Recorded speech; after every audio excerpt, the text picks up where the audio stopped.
Hello everyone and welcome back to the HenDaMan channel. Today we're going to be exploring the possibilities of if we are going back to Kalos in Pokemon Scarlet and Violet.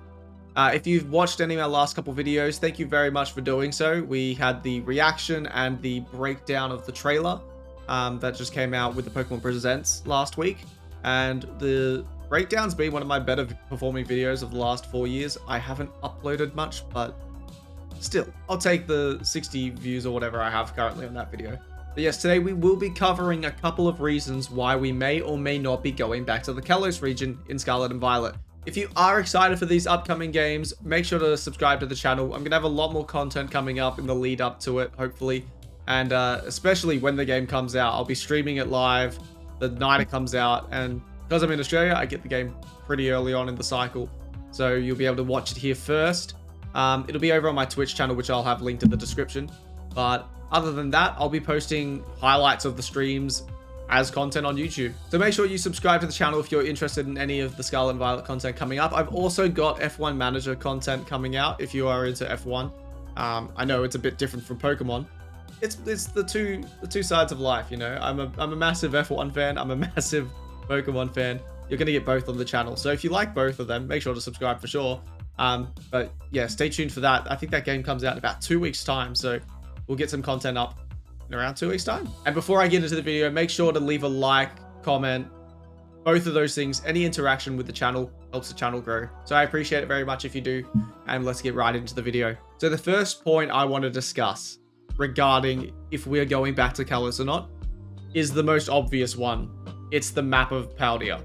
Now, if we have a look at the map, we can see that in the top right corner of the map, there is a lot of cloud cover coming from that side, looking like it's hiding off something. Now, if you go on any social media and look up anything related to the Paldea region, you will see people have concocted many different maps showing how it could connect to Kalos. And I think using the real world example of where Spain and France are located, it doesn't take a rocket scientist to work out that those regions definitely neighbor. Like 100%, if you go to the north of Paldea, you will see Kalos. Now that being said, it doesn't necessarily guarantee that we're going there in the post game. Or even in the main game. I mean, you never know. But at this stage though, I would say that the only way that we're going to be going to Kalos is probably in post game or in DLC. We're never going to know until the games are already out if we're going back or not. I could see that in a DLC package, we could definitely be going to either a part south of Kalos between the two regions, similar to how we went to the Crown Tundra and the Isle of Armor in Sword and Shield. Or we could go to a section of Kalos that we already know. Now, one way I can see us going back to Kalos is potentially through Kuraway Town. For those that can't remember, Kuraway Town is this town in Pokemon X and Y that has a train station that doesn't necessarily lead to anywhere that we know of. Now, we haven't seen anything implying that there is a train station that I can see on the Paldea map. That doesn't mean that there isn't one that we just aren't able to see. Maybe Game Freak have hidden that from us on the map, or maybe it's a situation where it could be in that top right corner of the map that we just don't have access to. Now, Kuraway Town is known as a town that is connecting differences. And as I'll talk about a little bit later, there's a chance that in the past there was a lot of differences between Kalos and Paldea. Now, the part that does make this tricky though is that it isn't necessarily south of Kalos. It's quite far to the east of the region. And so we can definitely get there via a train station, but it's not likely to be an area that we just go to and that's the only town. I feel like if we are going to Kuraway Town, that's going to be our connecting point to the whole of Kalos, or to a very large portion of it. But that would be the way that we get there. Now, the tricky part here is with the geography of France and Spain. Kuraway Town is way more a town that would connect somewhere like Germany, Austria, Italy to France, not Spain. I'm not saying it's impossible though. It's definitely a chance that we see that, but it's going to be hard to imagine them pulling it off. The other way that they could definitely do this though in this game is avoiding Kuraway Town altogether. We could end up going to Kalos just through the mountain range from the south. Now, going through the south of Kalos may actually make a lot of sense. Connecting to that northeast section of Paldea, there's the mountain range, and then immediately the starting town of Pokemon X and Y. it would make a ton of sense if we're to go straight through into Vanderbilt Town, all the way through, and then explore Kalos as a whole. It's still going to be a lot of effort, and I can't imagine we get the whole of Kalos in the post-game, though I would absolutely love that. But that is a geographical way that actually kind of makes sense. Now, the other alternative, as I mentioned, is Kalos City, which I'm reading now. You get to go there after you participate in a battle in the Battle Maze in the post-game. Yeah, it's after you enter the Hall of Fame. So that could be a similar thing to what we get in Scarlet and Violet, where once you complete the main game, go into you get champion rank, I guess, because there won't be a Hall of Fame anymore. You would then be able to go to Kalos City, which is a connecting part of the region. Then from there, I don't know if we continue on elsewhere, or if Kalos City is a nice little meeting point between Kalos and Paldea. I can't get Paldea into my brain yet. It's taken a while for it to go in. Now, the other main point I actually want to talk about in this video is the connection between the ultimate weapon and that hole in the middle of Paldea. I mean, it's huge. What could have even caused that crater? Like, that's nuts. The only thing that makes sense to me is that the ultimate weapon was fired at Paldea. Now, for those that don't know, the ultimate weapon was created by AZ in X and Y, a character who's over 3,000 years old now. It was created during a time of a war in Pokemon between Kalos and a neighboring region. Well, we assume neighboring. We assume Paldea now, but it's never mentioned who the other region is. Now, the ultimate weapon is interesting for a couple reasons, in that it was actually not created to be a weapon, but to heal AZ's favorite Pokemon, his Floette. So originally, the machine could only bring Pokemon back to life and was used in that capacity to revive AZ's Floette. Exposed to the power of this machine, AZ gained immortality. AZ wasn't able to revive the Floette initially, so he still wanted revenge on those that had killed his beloved Pokemon, and converted the device into a weapon that he used to end the Great War by destroying both sides. So we don't really see, from what I remember, much damage in Kalos, despite the fact that this weapon apparently destroyed both Kalos and the neighboring region. But we didn't know who the other region was until now, maybe. There is some signs of destruction in Kalos, but it's mostly just that we see the graves of all the Pokemon that gave their lives up for the ultimate weapon. Gave their lives is not the right term. They were sacrificed, and it was probably not in their will. But the story goes that when AZ's Floette realized that so many lives were lost merely to restore her own, she left AZ. The weapon was later buried deep underground by AZ's brother to try to prevent it from being used again. This then plays into the story of X and Y, where the boss of Team Flare, Lysandra, aims to use the ultimate weapon to destroy all life, including Pokemon, yada yada yada. Create a beautiful world. Classic Pokemon right there. Maybe we're finally going to get to encounter AZ's Floette in these games, which we saw that there is game code for it in X and Y, but we actually never got to see it. Maybe it's because it's actually just bouncing around in Paldea.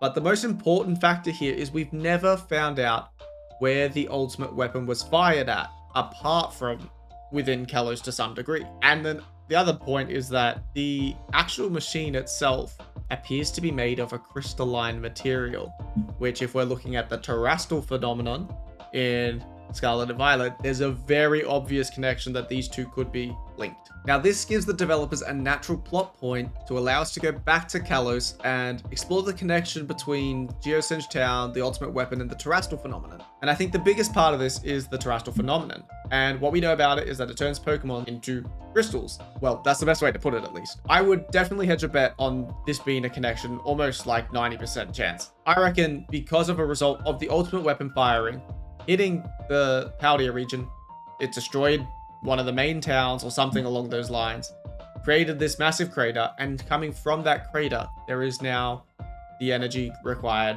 for the terrestrial phenomenon. The question then is, did the ultimate weapon create a Pokemon that happens to be the source of the terrestrial phenomenon, aka the third legendary, which we may already have seen the face of on the Terra Pokemon that we've already seen? The other exciting potential byproduct of this, and even if we go back to Kalos, is the potential that we see Mega Evolutions again, which I do doubt that we get Mega Evolutions again, unfortunately.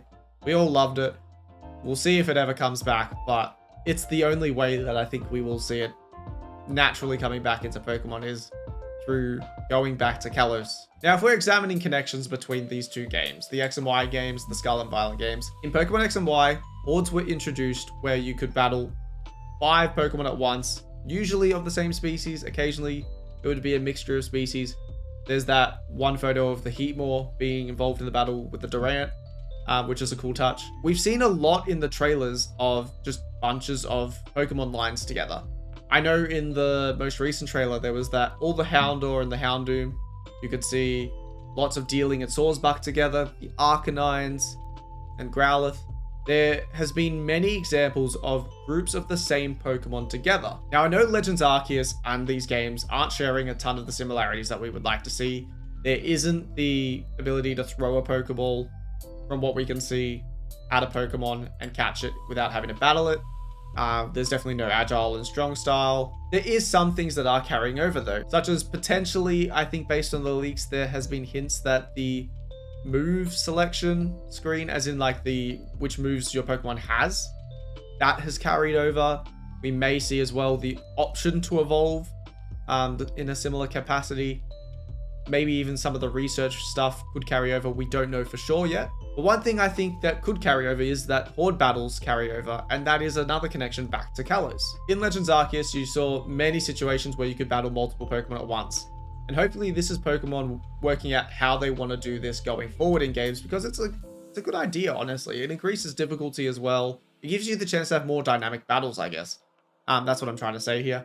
But in the sense of you sometimes have a single battle, sometimes you got to take down 3, and it just makes a lot of sense because you see in the anime situations where Ash is taking on 40 Spearow at once. It's a more immersive feel than just every time you battle a Pokemon, it's just one at a time, especially when you can see that there's like 6 Pokemon around when you're walking through that area. But the other thing to note here is that the way that the Pokemon's name and HP bar and level are above the Pokemon's head, you could easily have the same situation as Legends Arceus, where you could have 3 Pokemon showing up with all their individual HP bars above their head, and it's easy to keep track of in that case. So that's my sneaky prediction, is that Horde battles are coming back, and again, that's a tie into Kalos. Now, the last point I'm going to talk about today in regards to why we could be going back to Kalos, why we might not. The argument against it is more that remakes for this generation aren't likely to be X and Y. We're up to Black and White instead. I think in a world where where this was the game for Gen 10 and we were due remakes of X and Y, maybe get Pokemon Z. Instead of Pokemon Z, you just get a situation where you get Scarlet and Violet and you get the Z DLC pack where you do just explore all of Kalos. But since we're only Gen 9, we've just had remakes for Diamond and Pearl. We're due Black 3, White 3, Pokemon Gray. Who knows, honestly. I can more imagine that we will get to go back to Paldea in Gen 10 than we get to go to Kalos in Gen 9 based on this alone. But there isn't any examples of where Game Freak have skipped a generation in the remake order so far. We had Fire Red, Leaf Green, Heart Gold, Soul Silver, Omega Ruby, Alpha Sapphire, Brilliant Diamond, Shiny Pearl. And then, I mean, the only other thing so far is you've got Let's Go Pikachu and Eevee. Are we looking at Let's Go Johto of some form?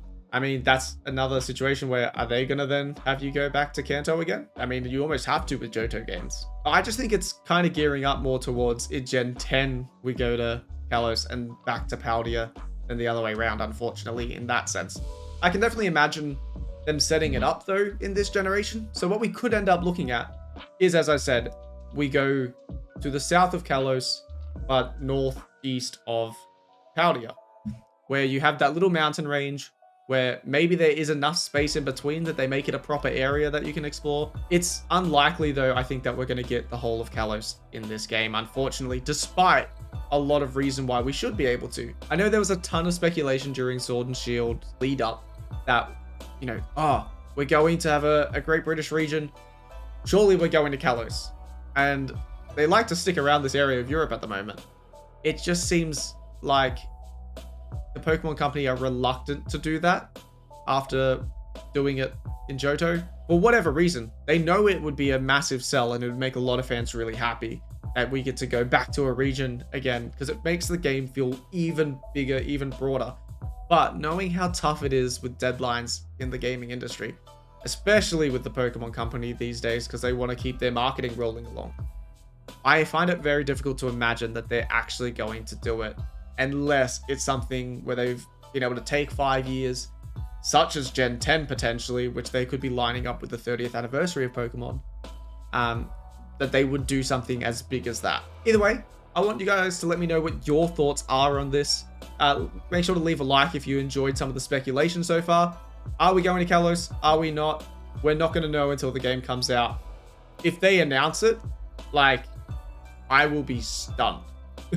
If they were like, and maybe in the post game you'll get to go somewhere that you've been before. Anything like that would be a shock. Let's be real. But yeah, hope you guys all enjoyed the video, and hopefully I'll see you in the next one.